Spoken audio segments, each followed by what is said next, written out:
어, 믿음이 너무 강하면 그러면 사람이든 다른 무엇이든에게 실망하기 쉽고 또 의심이 또 너무 강하면 믿지 못해서 늘 불안에 떨기가 쉽죠. 아무것도 하지도 못합니다. 그런데 이 믿음하고 의심은 잘 믿으려면 믿어야지 이제 서로 행복하잖아요. 서로 즐겁고 우리가 이제 잘 믿으려면 무조건적인 믿음을 가져야 되는데 이 무조건적인 믿음을 가지려면 의심도 함께 있어야 된다는 거죠. 마치 이렇게 그 돌다리를 건널 때 두드리고 건너는 것은 돌다리가 의심스러워서 그런 건 아니라고요. 돌다리를 건너기 전에 두드리는 것은 확인하는 거잖아요. 확인. 그리고 혹시나 모르고 돌다리가 의심스럽기보다는 돌다리에게도 어떤 일이 생길 수 있다라는 그런 가정이 있을 수 있잖아요. 아무리 돌다리라 하더라도 어떤 일이 생길 수 있는 거죠. 어떤 일이 생긴다라는 것을 우리가 의심이라고 할 수도 있겠지만 그런 의심은 당연한 의심이죠.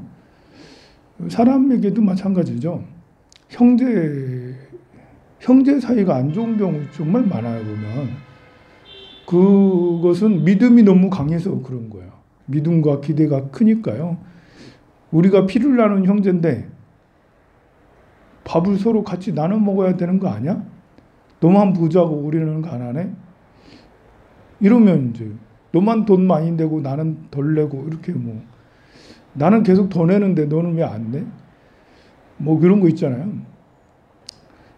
우리가 이제 믿음과 기대가 너무 크면 역시 그것이 이제 좋지 않은 관계가 되는 근본 원인이 되기도 합니다. 상대를 진정으로 사랑하려면 믿음과 의심이 함께 있어야 되겠죠. 이 절도 이렇게 지금은 불도 안 나오고 그러지만 언제든지 불 날 수 있어요. 그죠? 그러니까 이제 뭐 이렇게 스프링클러도 달고 소방시설도 해야 되는 거죠. 그리고 건물을 지을 때 무너질 거라는 걸 가정하지 않으면 건물을 튼튼하게 지을 수가 없는 거예요.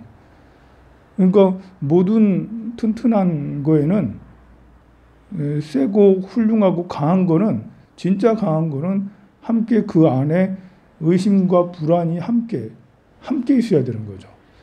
무너질 줄 모르니까 철근 하나 더 넣어야 되는 거고 삐뚤어질 줄 모르니까 수평을 한 번 더 잡아야 되는 거고 그리고 이렇게 뭐 시멘트를 더 좋은 걸 써야 되는 거고 하는 것도 우리가 흔들리거나 무너질지 모르니까 어떻게 될지 모르니까 그래서 그런 일이 생기면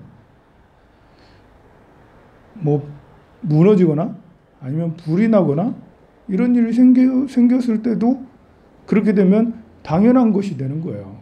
생길 수 있는 일이지. 미리 우리가 이제 소방시설을 튼튼하게 한다는 건 불 날 수도 있다라는 거잖아요. 그럼 불이 났을 때도 내가 불 나가지고 이제 인생이 망했다 이런 것보다는 불이 날 수도 있는 거였잖아. 처음부터. 우리가 그런 걸 감안하고 건물을 짓고 하는 거지. 그래서 불이 났을 때 경제적인 타격은 크겠지만 심적인 절망감은 크지 않을 수 있죠. 사람은 누구나 이렇게 신용을 지킬 수도 있지만 배신을 할 때도 있죠. 상황에 따라서, 환경에 따라서. 그리고 나는 상대가 배신했다고 여기지만 상대는 배신한 게 아니라 그냥 당연한 행동이었던 경우가 많아요. 알고 보면. 왜냐하면 입장이 다 다르기 때문에 내 입장은 배신이 아닌 거죠. 내가 이제 진짜 마음의 양심을 가책을 느끼면서 진짜 배신할 때도 있지만 나는 당연한 걸 했었는데 상대가 배신감을 느꼈을 때도 많이 있어요.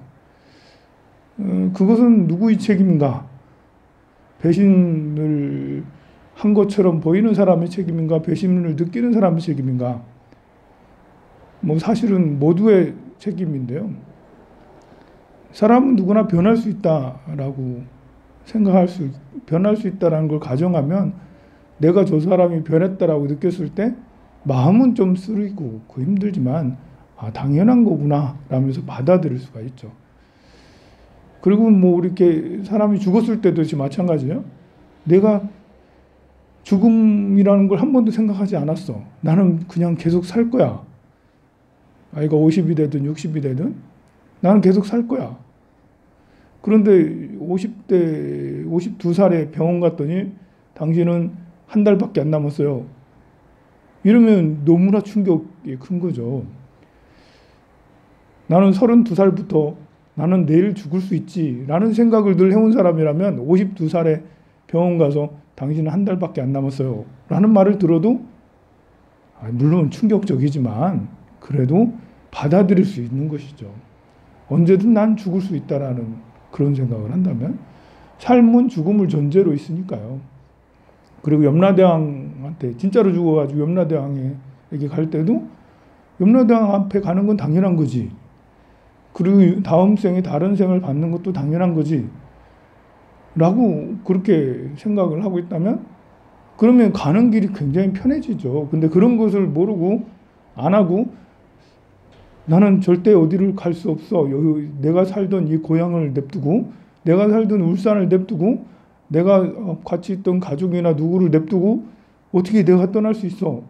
라고 한다면 그러면 이제 이별을 준비하지 않았다면 이별을 할 수가 없어서 구천을 헤매게 되는 거죠. 제가 이렇게 엊그저께는 그런 생각이 들더라고요. 사람들이 이제 여러분들은 떡을 잘 받아가지만 한 7시에 오거나 8시에 오거나 9시에 오거나 10시에 왔다 가는 사람은 떡을 못 받아가겠다.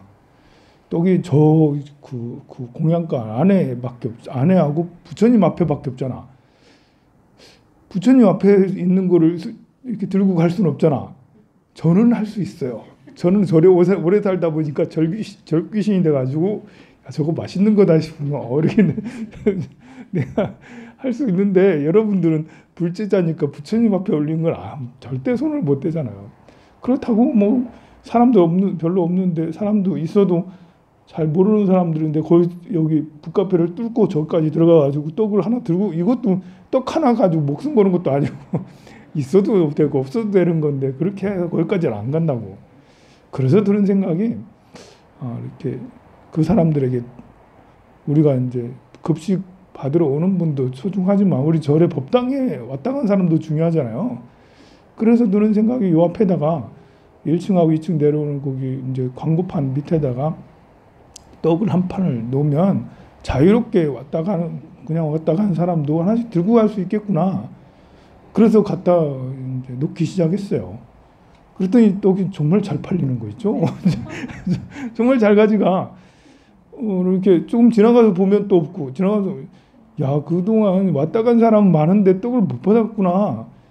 내가 이 생각을 왜 이제 했지? 참 이 생각을 떡 만들 때부터 했었어야 되는데 너무 늦게 생각을 한 거예요. 이게 고정관념에 갇혀 있으면 그렇게 되는 거죠. 고정관념이라는 게 유연하지 않은 생각이잖아요. 이럴 수도 있고 저럴 수도 있다라는 것을 충분히 생각지 않으면 그러면 하나만 늘 하는 거예요. 방은 깨끗한 게 제일 좋죠. 근데 깨끗한 것을 고집하면 결벽증이 되고요. 조그마한 먼지 하나라도 종이 조각 한 조각이라도 심지어 머리카락이라도 하나 떨어뜨려져 있으면 그걸 못 견디고 대화 중에서도 이렇게 꼭 그걸 치워야지 직성이 풀리는 그런 경우가 있어요. 그게 나쁘다고 생각하진 않아요. 그렇게 깨끗한 건 좋은 거예요. 근데 그것이 성격이 돼버리면 이제 지저분한 걸 못 보는 것이 돼버리면 그리고 쫙 이렇게 정해놓은 틀대로 되는 것이 아닌 것이 되면 그러면 이제 많은 것에서 문제가 생겨요. 사람에게도 그렇게 할 거 아니에요. 그 옆에 있는 사람들은 그 사람에게 다 맞춰야 될 거 아니에요. 얼마나 힘들겠어요. 그죠? 굉장히. 그래서 이렇게 지저분한 것과 깔끔한 것을 우리는 둘 다 깔끔한 건 견딜 수 있는 건 아니지. 지저분한 건 이제 견뎌야 되는 게 좀 필요하죠. 그렇다고 지저분하게 살라는 건 아니지만 흐트러진 것과 그 정리된 것 이런 것에 대해서 우리는 마음이 자유로울 줄 알아야 됩니다. 흐트러진 것에 대해서도 그냥 두라는 건 아닙니다만 흐트러진 것에 대해서도 분노하지 않고 그것을 막 이렇게 불안해하지 않고 그럴 수도 있지. 흐트러질 수도 있지. 틀릴 수도 있지. 사람이 100점 맞으면 좋죠. 당연히. 그런데 틀릴 수도 있고 실패할 수도 있고 그리고 누군가가 나를 배신할 수도 있는 거고 또 내가 또 배신 일부러 그런 건 아니지만 어쩌다 보니까 그렇게 배신할 때도 있는 거고 거짓말을 하면 안 되죠. 당연히. 그런데 누군가는 많은 사람들은 거짓말을 한다고요? 거짓말을 하지 말아야 된다고 생각하고 있으면 도둑질을 하지 말아야 된다고 생각하고 있으면 도둑질하는 사람, 거짓말하는 사람이 완전히 역적이 되고 정말 미운 사람이 되고 그 사람 인격까지 싫어한다니까요. 그게 아니라 거짓말을 사람이니까 거짓말을 하는 거지. 동물들도 막 요즘에 하는데 뭐 거짓 부렁을 부리고 피우는 거지. 배신도 하는 거지. 또 그렇게 도둑질 같은 것도 나쁜 거지만 하는 사람도 있단 말입니다. 슬쩍 하는 사람도. 내가 그래서는 안 되지만 상대방이 그렇게 하는 거에 대해서는 너그러울 줄 알고 관용할 줄 알고 이렇게 지켜봐요. 우리가 선을 행할 때는 최대한 빨리 해야 되지만 상대방의 많은 것은 기다릴 줄 알아야 된다. 선은 빨리 해야죠. 좋은 건 빨리 해야 되는 거예요. 근데 상대방은 기다려야 된다. 내가 이제 내 마음의 기준을 만들어 놓으면 상대가 너는 왜 거짓말을 하니 거짓말하지 말아야지. 왜 나는 좀 배신하니 배신하지 말아야지. 왜 너는 지저분하니 깨끗하게 살아야지. 강요를 하게 돼요. 이미 여러분들 아들 다 키워봤잖아요. 저도 아들이었기 때문에 대단히 이렇게 지저분하고 널브러져 있는데요. 아무리 엄마가 이렇게 해도 깨끗하게 하셔도 저에게 계속 야 이놈아 그거 깨끗하게 맨날 하면 한두 번 이야기도 계속 들으면 얼마나 잔소리겠어요. 그것도. 내가 공부 못하는 게 내 책임인가 엄마 책임이지. 공부 점수 이 정도 가지고 맨날 아니 내가 금방 혼난다고 금방 100점 맞는 것도 아니고 내가 거짓말 잘하는 사람인데 이렇게 옆에서 거짓말하지 말아야지 계속 그런다고 거짓말 안 하게 되나요?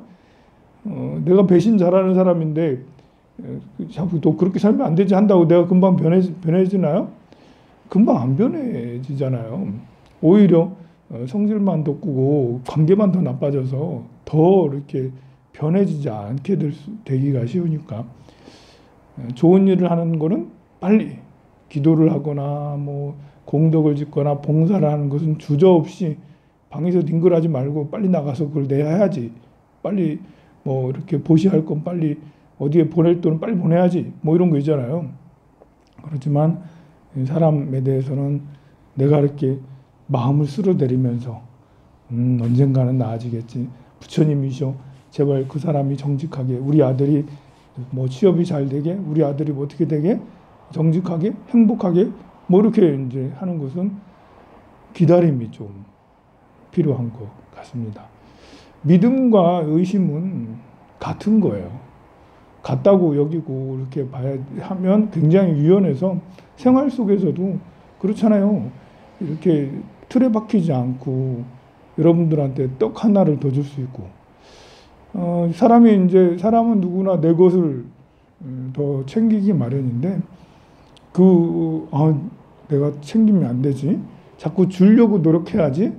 그래 하면 이제 주변의 사람들이 떡도 받고 건빵도 받고 염주도 받고 뭐 이렇게 자꾸 받으니까 기분이 좋아지지 않겠습니까? 그러면 이제 자꾸 웃게 되고 서로 행복해질 수가 있습니다.